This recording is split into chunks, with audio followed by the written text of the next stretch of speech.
makita nyo kung paano kumain yung aking Aspen, ito lang naman ang kanilang kinakain, guys. O, yung kind evil ng Dr. Shiba. So, agahan na nila. Ayan. Nag-aabang na yung isang alaga ko sa labas. Kasi alam, nakakain na siya. So, pakainin natin ngayon. Kain na. Okay. Etong Dr. Shiba Kind Evil, guys, pwede to sa mga dogs na 6 months pataas. Okay? 6 months pataas po. Kompleto na ito, guys. Meron na itong goat milk, may peras, may blueberries, may fresh whip, and sweet potato. Ayan. Para saan nga ba yung fresh whip nila? Para yan sa kanilang bones at muscles.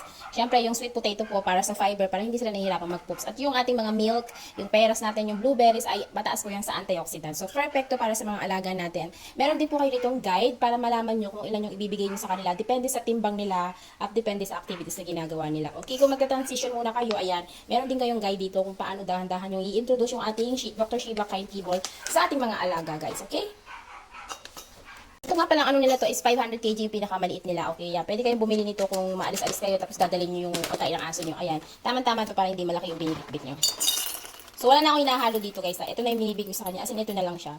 Ayan. Tapos, ziplock nga pala to. Ziplock to kanyang pinaka-packaging nga para kahit hindi nyo ilipat niya sa container. Okay, safe na safe yung dog food nyo.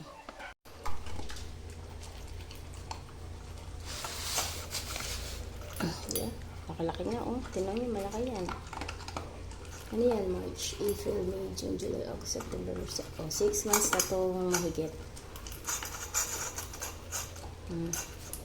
Tingnan nyo naman, oh. Parang walang pinigay.